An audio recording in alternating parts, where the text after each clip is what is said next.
And Eric, the power company chief says scrapping that contract will delay work by 10 to 12 weeks. 70% of Puerto Rico still without power. More than a month after Hurricane Maria hit, officials had been pledging to restore most of the power by mid-December. President Trump, meantime, signing a $36 billion aid measure last week on top of a $50 billion already approved.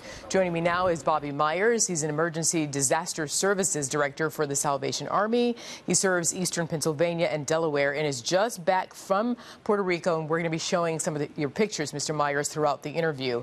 We're going to get to your mission in a moment. But first, if you could start by describing the situation. What did you see and experience? I mean, it's a significant disaster relief operation that's underway. It's unique in that really no part of the country is untouched by Maria's wrath. And so it's a very heavy lift operation for all those involved, whether they be government or non-government organizations. Okay, and I understand. I want you to break it down for me. I need you. When you stepped the foot on the ground there, what did you see? How did you feel when you saw what you saw? I mean, you see it as soon as you step off the plane in the airport. There was literally thousands of people trying to get off the island when we arrived. Some of them have been tourists that were stranded. Some of them were folks that had relatives back in the States that could provide a more comfortable setting for them longer term. And then the minute you leave, you see the devastation. You see it flying in, actually, on the plane, the buildings that were damaged. And you realize right away it's a different type of disaster relief effort that's needed. Have you ever seen such a sight? I've been to a lot of disasters, including Katrina, the earthquakes in Nepal, and it rivals both of those with the level of damage and impact to lives in particular. Now, Mr. Myers, let's talk about your mission there in Puerto Rico. How are your teams helping?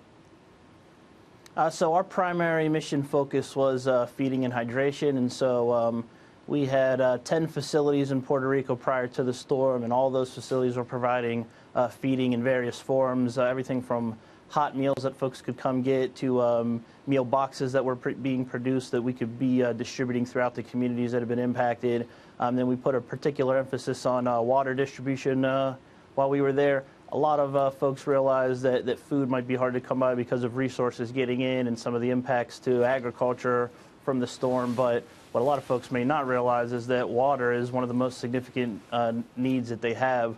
A lot of well water has been impacted to where it's not drinkable.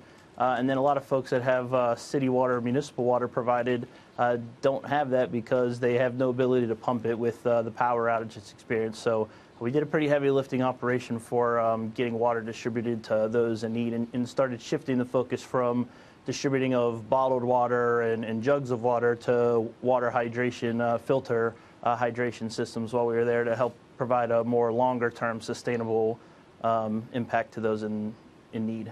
And you said that you have multiple locations in Puerto Rico. Were you able to get those supplies to all of those locations?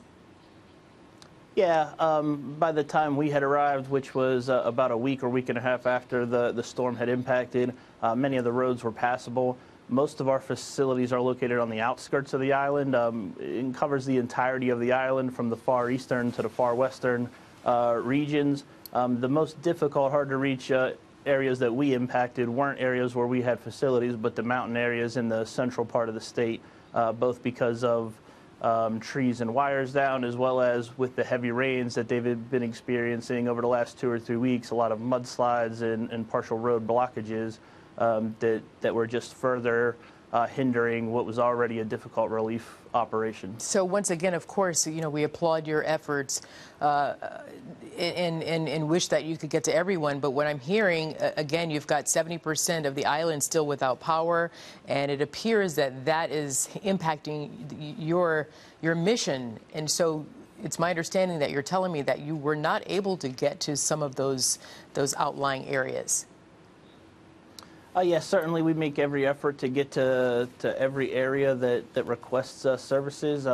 We coordinate very closely with our government partners as well, and so areas that we might not have been able to reach as an agency, we worked with partners in the government side that maybe do have resources to reach some of those harder to reach areas. So the goal was certainly always to provide services to wherever the area was that had been in need.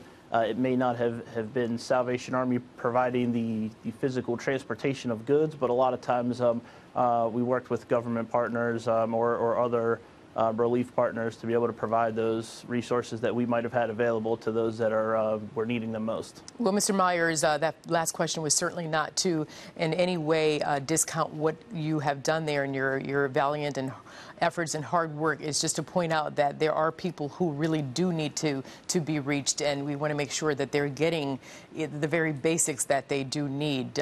So again, we thank you, Mr. Bobby Myers, Emergency Disaster Services Director for Eastern Pennsylvania with the Salvation Army. Thank you very much, sir, and continued your hard work there. The people very much are in need. Thank you.